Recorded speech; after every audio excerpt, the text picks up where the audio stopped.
ಒಂದೇನೋ real story ಇರ್ಬೋದು mostly. But ಯಾವುದಕ್ಕೂ ನನ್ನ ಗಮನಕ್ಕೆ ಬಂತು ಅಂತ ನಿಮ್ಮ ಜೊತೆಗೆ ಹಂಚ್ಕೊಳ್ಳೋಣ ಅಂತ ಹೇಳ್ತಾ ಇದ್ದೀನಿ.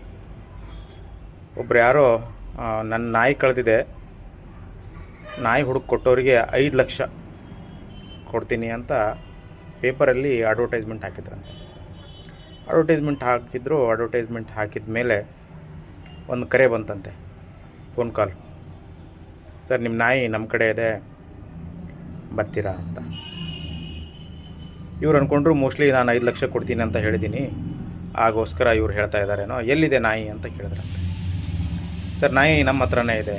ಎಲ್ಲಿ?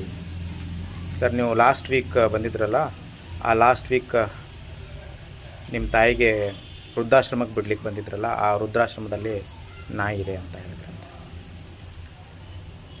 ನೀವು ನೋಡ್ಲಿಕ್ಕೆ ಬಂದಿಲ್ಲ, ಬಟ್ ನಿಮ್ಮ ನಾಯಿ ನಿಮ್ಮ ತಾಯಿನ ನೋಡ್ಲಿಕ್ಕೆ ಬಂದಿದೆ ಮತ್ತು ನಿಮ್ಮ ತಾಯಿ ಜೊತೆಗೆ ಅಲ್ಲೇ ಇದೆ ಅಂತ ಹೇಳಿದ್ರಂತೆ.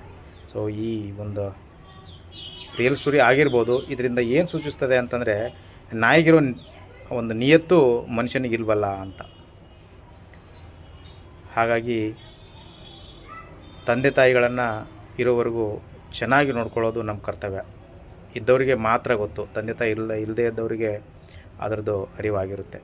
ಸೊ ಹಾಗಾಗಿ ಟೇಕ್ ಕೇರ್. Thank you.